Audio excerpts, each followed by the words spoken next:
pelo Ministério Público. Doutor. Obrigado, Excelência. Senhor Luiz Adriano, nós tratamos aqui de fatos ocorridos entre setembro de 2012 e março de 2016.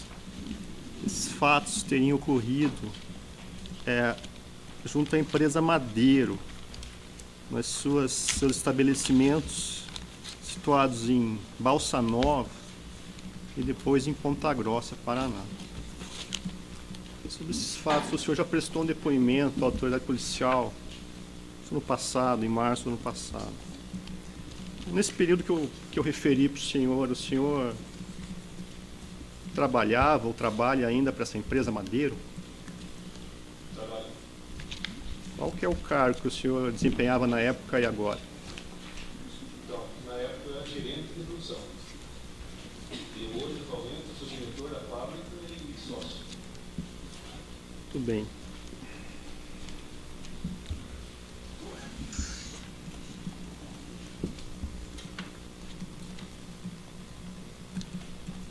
Em relação ao período que a fábrica funcionou em Balsa Nova, quem eram os servidores do Ministério da Agricultura que trabalhavam lá? Quem era o agente de inspeção? Quem era o fiscal federal agropecuário? Os dois fiscais eram o Renato Menon e o Celso Dietrich. Os dois eram fiscais ou um era fiscal e outro era agente de inspeção? O agente de inspeção era o Celso. O fiscal era o Renato. No seu depoimento à autoridade policial, o senhor fez uma referência a uma expressão, está entre aspas aqui, como está entre aspas, me dou o direito de lê-la. Que esses fiscais alegavam o seguinte: só eles ajudavam a empresa e a empresa não nos ajudava. Em que contexto houve essa frase dessas pessoas? Por que elas falaram isso para o senhor? Por que eles falaram? Sim. Então, porque a gente não...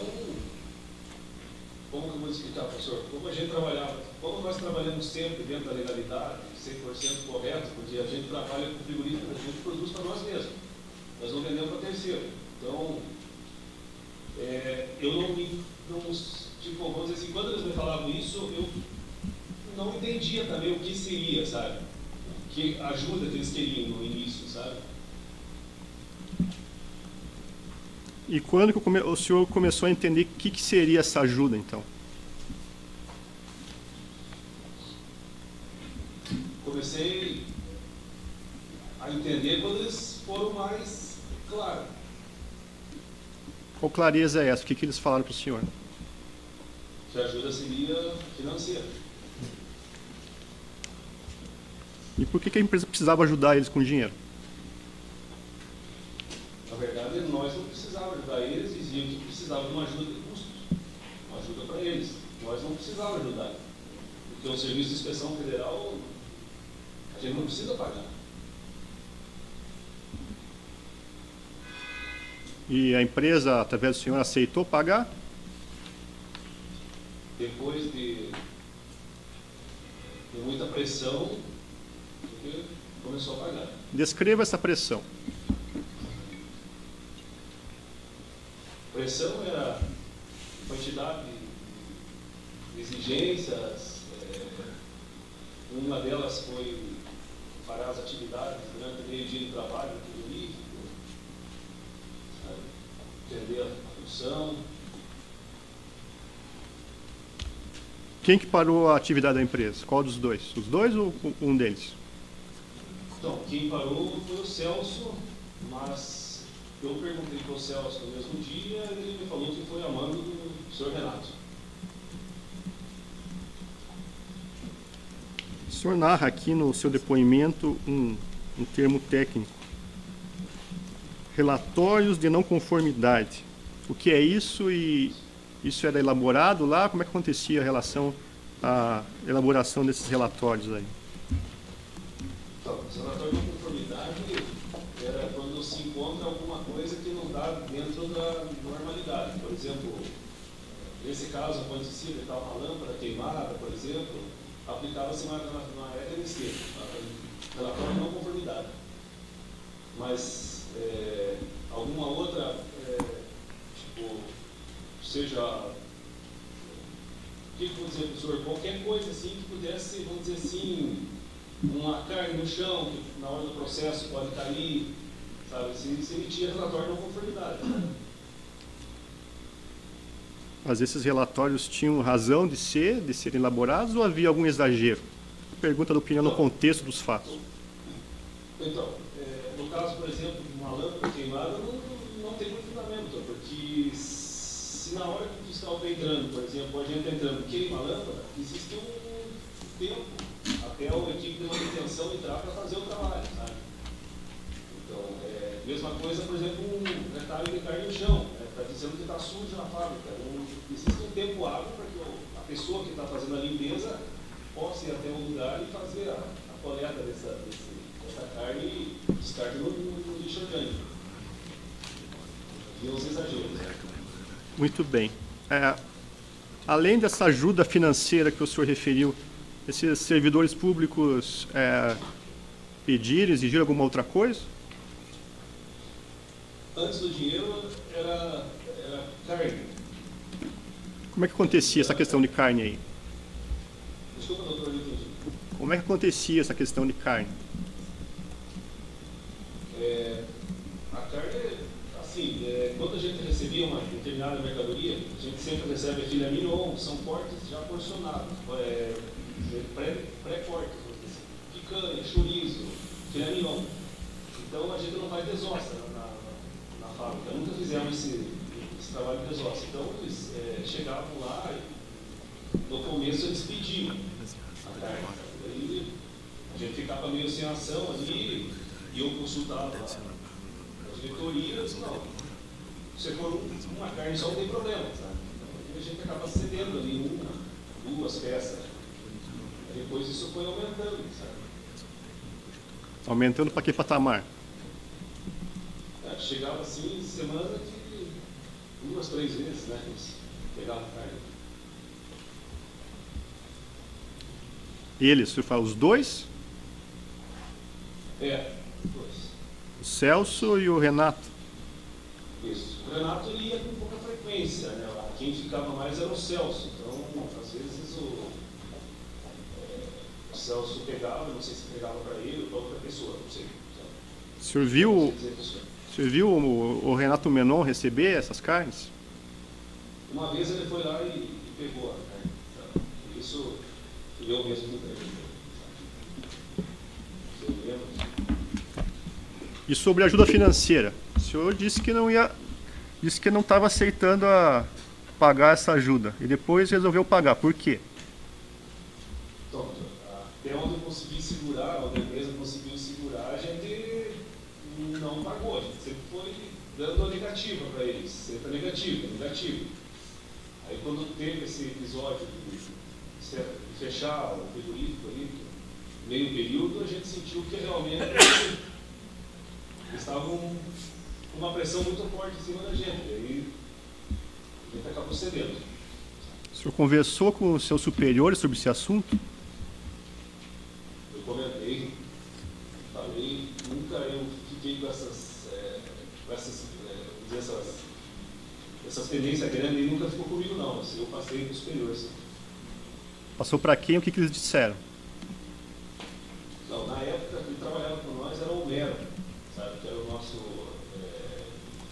diretor lá da parte administrativa e financeira. Eu comentava bastante para ele isso daí, sabe? E até a gente, vamos dizer assim, só entre nós dois ali, sabe, na empresa, não falava mais ninguém, sabe? Como é que aconteceu a decisão da empresa de pagar o dinheiro para esses fiscais? Então, doutor, foi nessa ocasião aí que teve a parte do frigorífico que foi fechado mesmo para meio-dia, aí que eu falei para o senhor, né? Aí eu cheguei e levei esse assunto até a diretoria lá, acharam por bem aí, então, para que não acontecesse mais de fechar as portas, mesmo nós trabalhando dentro da legalidade, ceder isso, sabe? O senhor, o outro dirigente dessa empresa Madeiro, discutiu com esses fiscais questões de valores? Na verdade, o outro diretor não, somente eu. E como é que foi essa conversa? Então, primeira vez eles pediram um valor de 5 mil. Eu já aí conversei com esse diretor Alquero, ele falou não, e realmente eu cheguei e falei não também. E se passou um tempo, eles pediram o valor de 2 mil cada um. Eles. Quem que falou em 5 mil para o senhor? Desculpa, na verdade, quem direcionou essa negociação aí, de valor ali, foi o Celso, não foi o Menor. E esses 5 mil era para eles dividirem ou é 5 mil para cada um? Era para cada um. Mas esse valor de 5 mil não foi pago. Tá? E o 2 mil era para dividir ou era para cada um? Não, 2 mil para cada um. Quantas vezes esses pagamentos ocorreram? Foi em torno de 5 a 6 pagamentos. Como é que isso acontecia? Pagamento? Sim. O pagamento foi, era feito em 2 envelopes, em branco, era entregue dentro lá da empresa, num lugar que não tinha câmera de segurança. E uma vez eu tive que entregar para ele num posto de combustível. Eu entregava somente para o Celso. Para o Celso. Entregou alguma vez para o Menon esse dinheiro? Não. Nunca. Somente para o Celso. O senhor declara aqui que Celso confidenciou para o depoente que Menon recebia na época 50 mil por mês de várias empresas. Quero que o senhor descreva como é que aconteceu essa conversa, essa confidência de Celso para o senhor. Como é que aconteceu isso?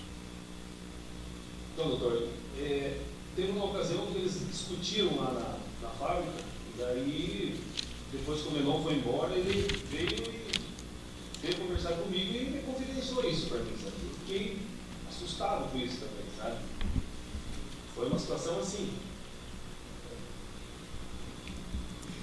Celso e Menon haviam discutido, Menon sai da fábrica e Celso fala isso para o senhor. É isso? Isso. Saiu ali para fora e comentou que tinha discutido com ele e não sei o motivo da discussão, nada, só comentou. Estava chateado que ele ganhava isso de outras empresas, mas eu não perguntei de quem, por que, nada, de que era, só escutei. Depois a fábrica se mudou para Ponta Grossa, correto? Exatamente. E lá em Ponta Grossa continuou a exigência de dinheiro? Por parte dos dois, não, mas... Eles continuaram trabalhando lá? Não, senhor. Aí já, quando você muda de cidade, já é outro pessoal que atende a gente, sabe? E esses novos fiscais solicitaram dinheiro? Não.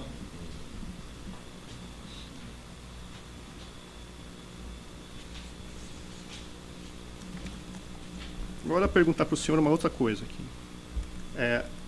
Sobre os fatos relacionados à chefe do Cipoá, Maria do Rocio Nascimento. Como é que acontecia? O senhor narra aqui que ela pegava alimentos lá. Quero que o senhor narre com detalhes como é que esses fatos aconteciam, certo? Tudo bem. Então, doutor, a primeira vez que ela foi lá na fábrica, ela foi para conhecer a fábrica nossa. É uma fábrica nova, a gente estava começando ali a trabalhar.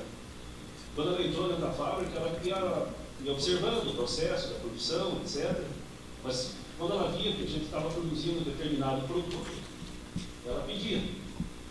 Se nós estávamos produzindo mignon, ela pedia um pouco de mignon. Aí, se você estava produzindo um pouco de hambúrguer, ela pedia um pouco de hambúrguer. Então ela conheceu essa área do estabelecimento da fábrica, que era de origem frigorífica, e nesse mesmo prédio, só que separado, a gente tem a área de produção de panificação, os molhos que a gente faz para toda a rede do Madeiro, os molhos, é uma linha completa, assim, sabe, doutor? Só fica no mesmo prédio, só que em área separada. Ela pediu para ir conhecer lá, eu levei, claro, não vejo problema de levar ela. E lá também, ela pedia coxinha, pedia pastel, fettuccine, essas coisas, sabe? E ela fazia isso sozinha ou tinha algum servidor público junto com ela? Tinha um senhor que acompanhava ela sempre. Seu Carlos, eu não me recordo se é Carlos, para ser Carlos Sena, que sempre estava conduzindo o carro para ela. O senhor se recorda quantas vezes ela solicitou esses alimentos lá na fábrica? Que eu lembro, doutor, foi 2 vezes. Uma que eu estava presente, que foi essa que eu falei para o senhor, e a outra que eu não estava presente e ela deixou uma listinha para ser entregue para mim. Deixou com quem? Ela entregou a listinha para... A listinha, se eu estou me recordando, doutor, a listinha foi entregue pelo Josinei, que é um agente também.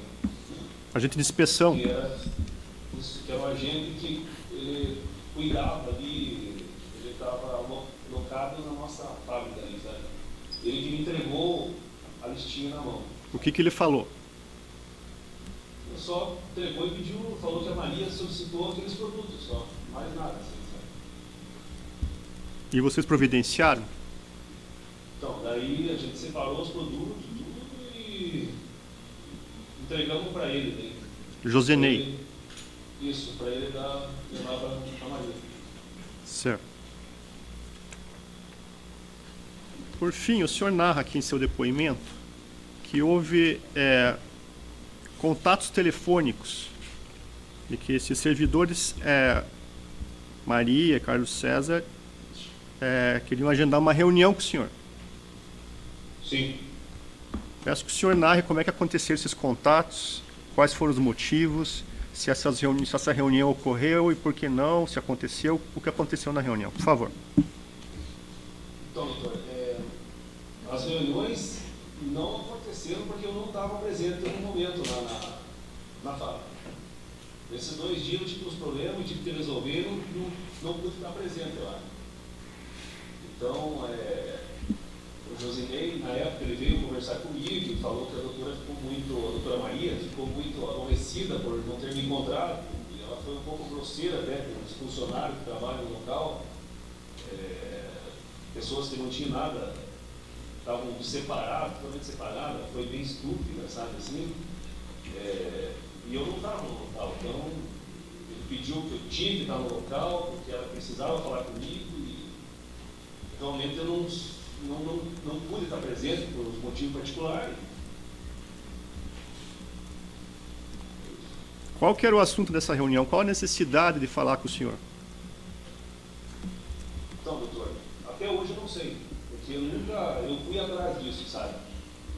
Porque, na verdade, eu não tinha nada pendente para falar com ela, sabe? Então, era alguma coisa que ela queria falar comigo, mas que eu não fui atrás, sabe? Realmente eu não fui atrás. E por que essa conversa não foi por telefone? Qual que era a necessidade de falar pessoalmente?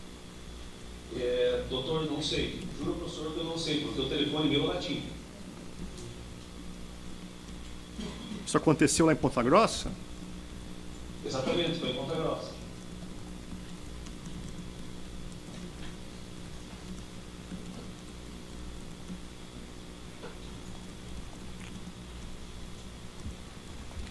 O senhor menciona em seu depoimento que nessa época a empresa estava solicitando aprovação de exportação. É isso?